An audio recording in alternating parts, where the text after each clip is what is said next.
人，此行只为一事，血债血偿，斩杀背叛先祖之人。哼，也很强。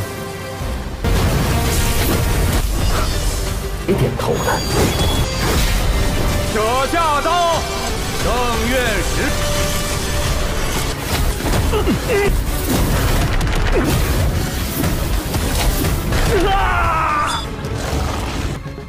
多谢。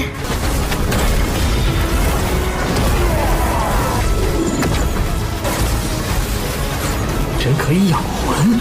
Halo kalian semua, selamat datang di channel Donghua Master. Bagaimana kabar kalian semua? Mimin harap kalian semua baik-baik saja. Dan pada video kali ini kita akan melanjutkan alur cerita dari serial Donghua Perfect World episode ke-230. Dan sebelum kita masuk ke cerita terbaru, mari kita sedikit mengingat cerita sebelumnya, yang dimana pada cerita sebelumnya Shihao telah menerobos ranah dari Dewa Heavenly ataupun Dewa Surgawi, yang membuat Shihao menggemparkan Akademi Taisue karena Shihao merupakan orang termuda yang telah berhasil menerobos ranah ini. Tetapi Shihao juga merasa ada yang kurang dengan terobosan ranahnya karena Shihao tidak melewati kesesaran guntur yang membuat Shihao kekuatannya jadi tidak maksimal. Setelahnya Shihao mengunjungi teman-temannya yang berasal dari dunia bawah. Pertama mengunjungi temannya Qingyi, yang ternyata temannya Qingyi diburi oleh anggota Akademi Taisue lainnya, yang singkatnya Shihao menyelamatkan temannya Qingyi dengan mengalahkan kedua pembuli tersebut. Dan setelahnya juga Shihao berhadapan melawan anggota keluarga Yuan yang bernama Yuan Hong ataupun disebut dengan Yuan An, yang Yuan Hong tidak terima dengan menuduh Shihao yang telah menghabisi Yuan Feng alias keponakan dari Yuan Hong dan juga Yuan Qing. Dan untungnya di sana Shihao dibela oleh penetua Akademi Tianzhen, dengan penetua Akademi Tianzhen meminjamkan kekuatannya kepada Shihao, membuat Shihao bisa melawan Yuan Hong dan mengalahkan Yuan Hong. Tetapi setelahnya tiba-tiba saja anggota dari dunia luar kembali lagi ke Akademi Taisue, dan itu merupakan inti cerita pada cerita sebelumnya. Kalau gitu pun sekarang langsung saja kita masuk ke bagian cerita terbaru. Cerita ini berlanjut dengan kemunculan dari Raja Tiga Kepala ataupun merupakan leluhur dari Raja Tiga Kepala yang kedatangannya ke sini karena ia marah keturunannya yang telah dihabisi. Tetapi leluhur Raja Tiga Kepala memberikan penawaran kepada mereka untuk membuat perjanjian perdamaian, yaitu ras manusia di dunia ini mau tunduk kepada ras dunia luar. Penetua Akademi Tianzhen langsung menolak tawaran tersebut dan mengatakan kalau dunia mereka tidak akan pernah mau tunduk kepada dunia luar. Tetapi di sana leluhur Raja Tiga Kepala menggunakan kekuatan ilusinya untuk mempengaruhi para anggota Akademi Tianzhen, yaitu dengan menunjukkan anggota cantik dari dunia luar, yang hal itu sempat berpengaruh karena beberapa orang Akademi Tianzhen mereka tergoda dengan kecantikan tersebut, yang untungnya guru Akademi Tianzhen langsung menyadarkan mereka semua. Leluhur Raja Tiga Kepala masih belum menyerah, ia memamerkan juga harta-harta yang bisa ditawarkan kepada orang yang ingin mau bergabung dengan dunia luar. Penetua Akademi Tianzhen langsung menghentikan kembali Raja Tiga Kepala dan menganggap Raja Tiga Kepala ini hanya mencoba untuk menipu mereka semua. Raja Tiga Kepala mengatakan kepada mereka semua kalau tujuannya hanyalah ingin untuk membentuk negara dewa yang di dalamnya akan memandu orang-orang untuk menuju budidaya abadi. Shihao tidak percaya dengan Raja Tiga Kepala, ia pun menyerang Raja Tiga Kepala menggunakan kekuatannya. Hal ini pun membuat Raja Tiga Kepala kesal karena perkataannya yang tidak dipercaya oleh orang-orang di dunia ini. Yang lalu pun Raja Tiga Kepala menunjukkan apa yang ia maksud dengan ia memunculkan sosok seseorang yang telah ia tahan.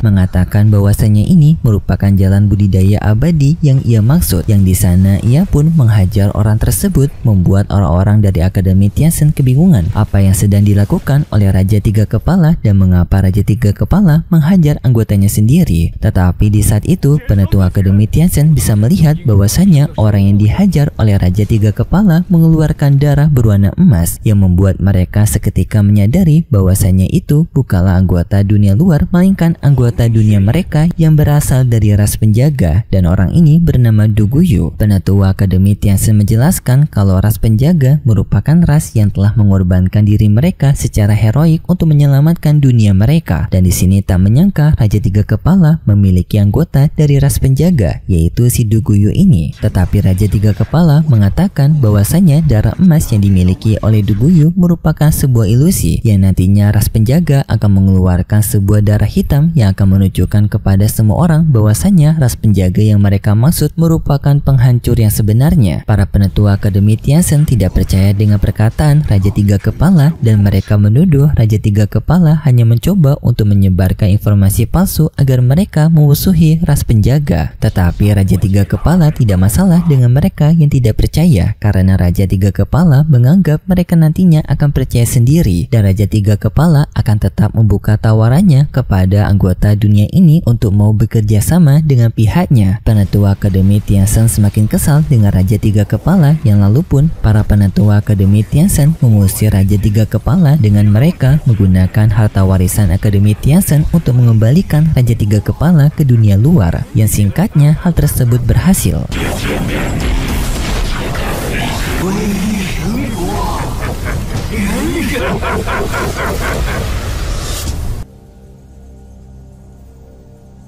Setelahnya pun para anggota Akademi Tianzhen mereka semua memindahkan Du Guyu, dan di sana penatua Akademi Tianzhen bertanya kepada Modou apakah Modou mengenali si Du Guyu ini. Modou menjawab ia tidak mengenali si Du Guyu, tetapi kemungkinan besar saudaranya yaitu Mo Xian mengenali Du Guyu. Tak lama kemudian Du Guyu ia terbangun, tetapi di sini Du Guyu ia menyimpan rasa marah kepada ras dunia ini karena Du Guyu menganggap ras dunia ini telah berkhianat kepada ras penjaga. 此行之为一事，血债血偿，斩杀背叛先祖之人。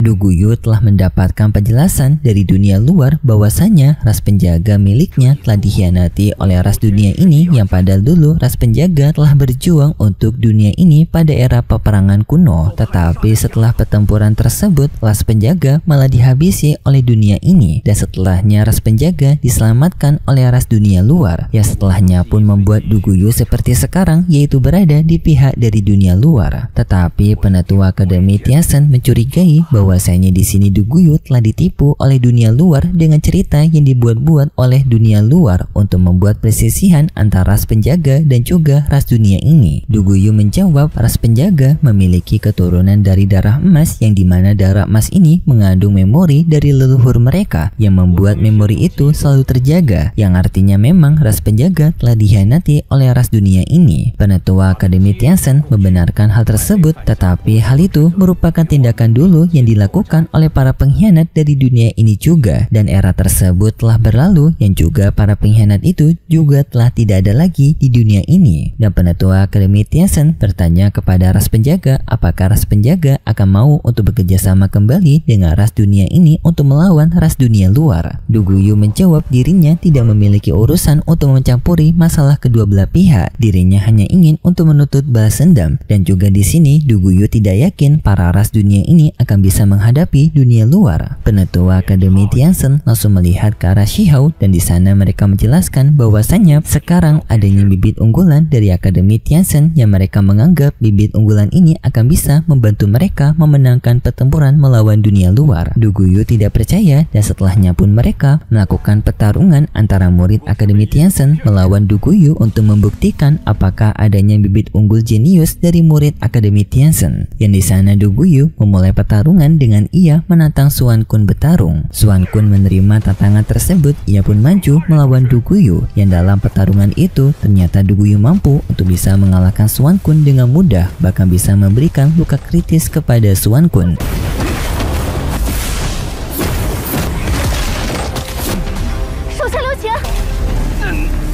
Yoyue meminta kepada Duguyu untuk tidak terlalu kasar kepada mereka semua. Duguyu menerima permintaan mereka yang lalu pun Duguyu mengampuni Suankun dan juga menghina para anggota dari Akademi Taisue yang menganggap sekarang mereka semua yang seperti semut yang kekuatannya sangat berbeda dengan dunia luar dan menganggap dunia ini tidak memiliki kesempatan untuk bersaing melawan dunia luar. Shihao tertarik dengan kekuatan Duguyu yang lalu pun Shihao maju untuk menantang Duguyu. Dengan Shihao langsung menyerang Duguyu menggunakan kekuatan gunturnya.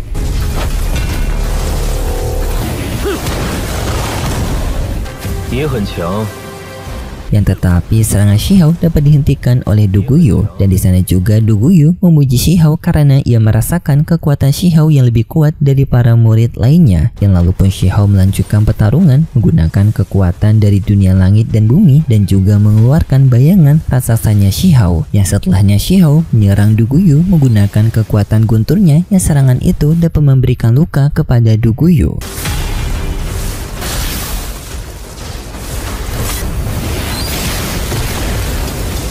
Hal ini semakin membuat Duguyu tertarik dengan Shihao karena ia merasa Shihao memiliki kemampuan untuk bisa menghiburnya. Setelahnya pun Shihao dan juga Duguyu mereka melanjutkan pertarungan mereka dengan mereka berdua yang beradu pukulan, dan sampai setelahnya mereka berdua beradu serangan senjata.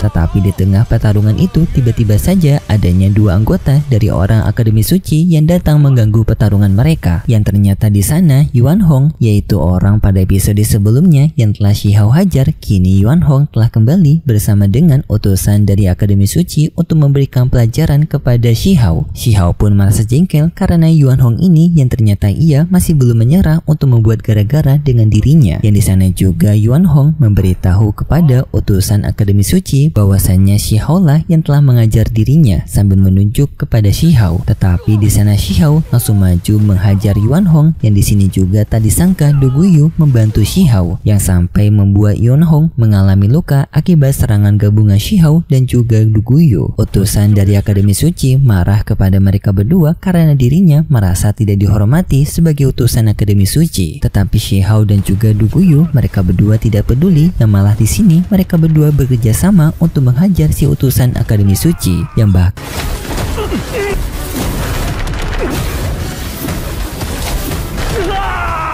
sampai membuat utusan dari Akademi Suci tersebut terbuang jauh dari Akademi Taisue. Setelahnya Shihao merasa terbantu dengan Duguyu tersebut, dan Shihao bertanya kepada Duguyu apakah Duguyu berniat untuk melanjutkan kembali pertarungan mereka berdua. Duguyu menjawab sulit untuk mereka berdua bisa menentukan siapa yang akan menjadi pemenang, bahkan jika mereka melakukan pertarungan selama ribuan tahun. Yang di sini sudah menandakan bahwasanya Duguyu telah menghormati kekuatan Shihao. Dan setelahnya Duguyu tiba-tiba saja pergi dari sana, dan Shihao pun meminta kepada Duguyu untuk tidak pergi meninggalkan Akademi Tianzhen ini karena akan berbahaya bagi Duguyu. Duguyu menjawab kalau ia tidak pergi jauh, yang dimana ia akan pergi ke makam kuno Origin. Para penatua Akademi Tianzhen langsung mengikuti Duguyu. Yang setelah mereka sampai di makam kuno tersebut, para penatua Akademi Tianzhen memberitahu kepada Duguyu bahwasannya tambang kuno Origin ini merupakan tempat yang berbahaya. Namun jika Duguyu tetap ingin masuk ke dalam tambang kuno ini, maka penatua Akademi Tianzhen bisa membantu Duguyu, tetapi dengan mereka berdua juga harus membuat perjanjian. Duguyu menerima kesepakatan dari para anggota Akademi Tianzhen, yang setelahnya pun Duguyu meminjam artefak mereka untuk bisa melindungi dirinya masuk ke dalam tambang kuno. Dan di dalam tambang kuno tersebut ternyata Duguyu berniat untuk mencari asal-usul dari ras keturunannya, karena menurut informasi dari dunia luar, tambang kuno ini menyimpan informasi dari sejarah keturunannya Duguyu, yaitu ras pelindung. Tetapi di sana Duguyu melihat bahwasanya tambang kuno ini diselimuti oleh kekuatan kegelapan yang membuat Duguyu tidak bisa untuk menelusuri lebih lanjut dari tambang kuno itu, dan Duguyu memutuskan untuk mengikuti Akademi Tianzhen ini terlebih dahulu. Yang setelahnya Duguyu kembali ke tempat para penatua Akademi Tianzhen, dan sebagai bentuk ucapan terima kasih Duguyu kepada Akademi Tianzhen yang telah membantu dirinya untuk masuk ke dalam tambang kuno, di sini Duguyu akan mau ikut bersama dengan Akademi Tianzhen untuk menelusuri alam pemakaman. Singkat cerita, kita diperlihatkan dengan para anggota Akademi Tianzhen yang mereka telah masuk ke dalam kapal untuk menuju ke lokasi dari alam pemakaman yang tujuan mereka adalah untuk mencari harta karun, terutama mendapatkan benih abadi. Dan di sana Shi Hao bertanya kepada Du Guyu mengenai lokasi dari tambang kuno, apakah Du Guyu menemukan jawaban mengenai darah hitamnya Du Guyu dari tambang kuno tersebut. Du Guyu menjawab untuk tidak peduli dengan dirinya, dan Du Guyu menyarankan kepada Shi Hao untuk memulihkan kekuatannya setelah pertarungan mereka sebelumnya. Tetapi di saat itu tiba-tiba saja kapal mereka mendapatkan serangan dari kapal penjahat ataupun makhluk energi jahat yang berasal dari energi pertempuran kuno. Dan di sana para penatua Akademi Tianzhen mereka menghadapi makhluk energi jahat raksasa, sedangkan para murid lainnya mereka menghadapi para bawahan makhluk energi jahat.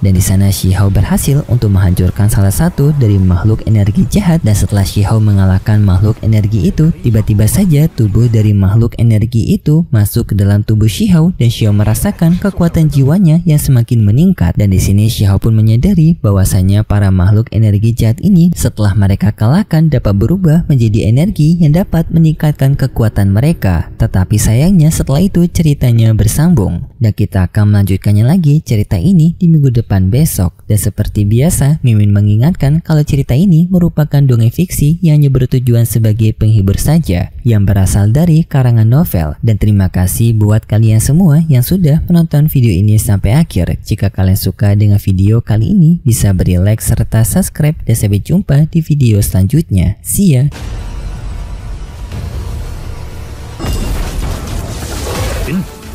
此行之为一事，血债血偿，斩杀背叛先祖之人。